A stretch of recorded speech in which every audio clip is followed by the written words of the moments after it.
Hi, I'm SocialFlow CEO Jim Anderson, here to give you the 411 on Snapchat. Now, it's probably not lost on you the irony of me sitting here on Facebook Live talking about Snapchat. Well, it's not lost on me the irony of you watching me from Facebook Live. But we want to talk about Snapchat today, and specifically 3 things that we think you need to be doing if you're a publisher or media company on Snapchat. So the first one is recognize that there's only 24 hours in the day. And what do I mean by that? Why am I saying there's only 24 hours in the day? Every successful social network deals with the challenge of the fact that there's too much content competing for a fixed amount of attention.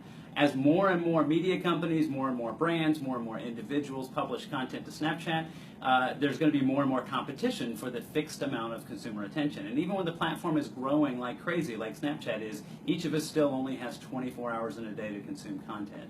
So you need to recognize and set your expectations accordingly. Right now, it's never going to be as easy as it is now to get attention on Snapchat. That's the wonderful thing and the reward for people who are doing things on Snapchat now. But recognize that over time, it's going to get more and more challenging to get that attention, and Snapchat's going to likely introduce things like algorithmic feeds and other ways to try to surface the best performing content to consumers to create that high quality consumer experience that they're after.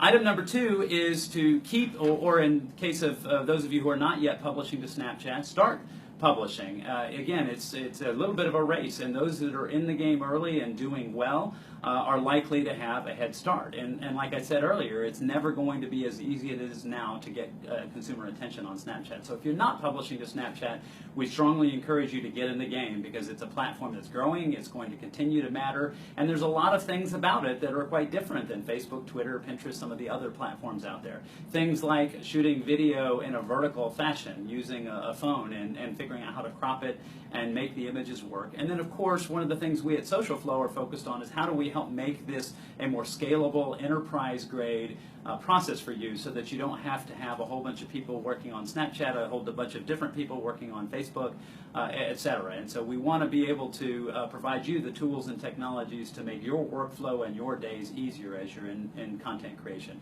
especially for high-volume content creators like we see with our media customers. And then last, may sound obvious, is that you must make money. You do need to make money on Snapchat. And if that sounds a bit obvious, or maybe somebody else's job, we would encourage you. One of the things we've seen with Facebook specifically is a real focus on monetization for media companies. And what you can't do is assume that the platform's going to take care of your interests. Snapchat is doing great. Snapchat's doing great things. It's growing and is doing very well in terms of content creation. But one of the things, even if you're, say, a community manager or a content creator, that we encourage you to start thinking about is the monetization path for Snapchat. And I don't think that that's going to be, in the long run, successful for you if you rely on Snapchat to write you a check, or you just assume that you're going to indirectly monetize from click traffic back to your site. So there's some real interesting conversations to be had about the monetization path, and of course we would love to talk with you about that. So again, I'm SocialFlow CEO Jim Anderson, here talking with you about Snapchat.